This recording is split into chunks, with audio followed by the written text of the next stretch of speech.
Сәлем достар, бүгін мен тандыр самсаны үй жағдайында ерекше тәсілмен жасайтын боламын.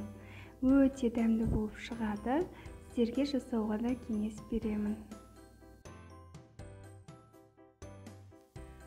Ол үшін ең алдымен қамырын жасайтын боламыз. Ұнға жұмыртқаны, тұзды және суды құйып, қаттылау етіп қамыр илейтін боламыз.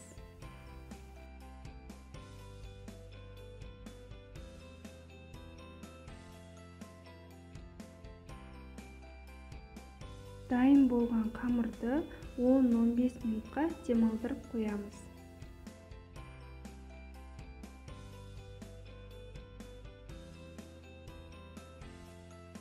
Содан соң қамырымызды жұп-жұқа етіп жайып, бөлме температурасында ерітілген сары майымызды жағып шығатын боламыз.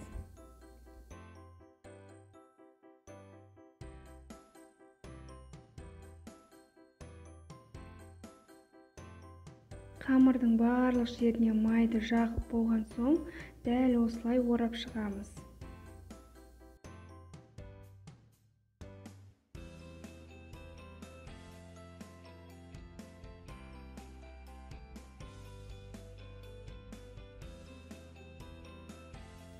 Қамырды жақсылап орап болған соң, дәл осылай жинап, оны мұздатқышта 30-40 минутқа қалдыратын боламыз. Қамырымыз дайын болғанша біз салмасын жасаймыз. Ол үшін туралған етке пиязды және құйрықты салып, дәміне қарай тұзын, бұрышын салып дайындап аламыз.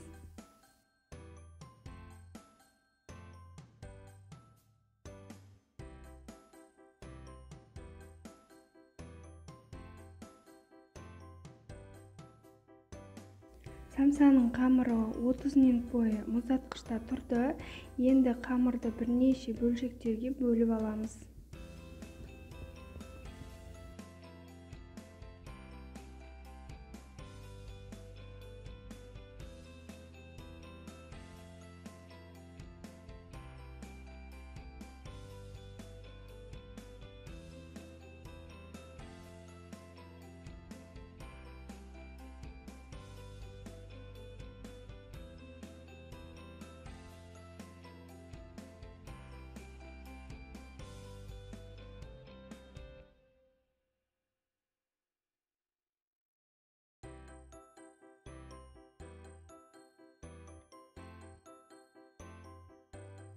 Бөлшектелген қамырлардың барлығын жайып, форма жасаймыз.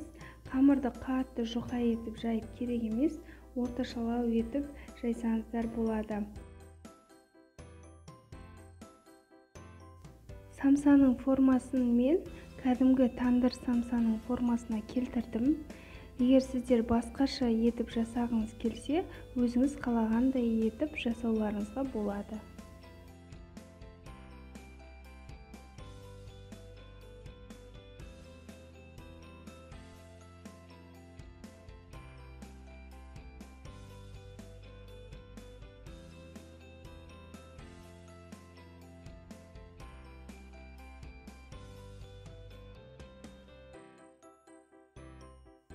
Дайын болған самсаларымызды алдын ала қыздырып алынған пештің ыдысына жұмыртқаның ағына самсалардың барлығын батыра отырып, дәл осылай жабыстырып шығатын боламыз. Пештің ыдысы міндетті түрде қатты қызған болуы қажет. Егер қатты қызбаса, самсаларымыз жабыспай қалуы мүмкін.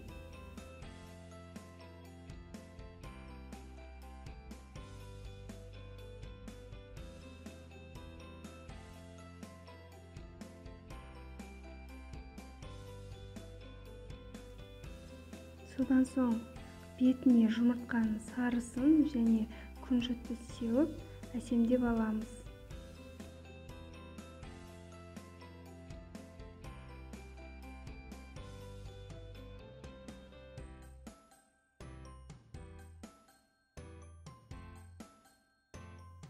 Содан соң самсаларды 180 градуста қызып тұрған пешке салып, 10-15 минуттан соң оны қайта алып, Видеода көрсетілгендей астыңғы бөлігіне пергамент қағазын төсейміз, сосын самсаларды кері айналдырып салып қызарып піскенше қалдыратын боламыз. Мінекей достар, самсаларым әп-әдемі болып пісіп шықты, дәмі де өте керемет. Сіздер де дәл осы ерекше әдісті пайдаланып жасап көріңіздер, сіздерге ұнайды деген ойдамын. Соңына дейін қарағандарыңыз үшін рахмет. Лайк басып, комментарий қалдыруды ұмытпаңыздар.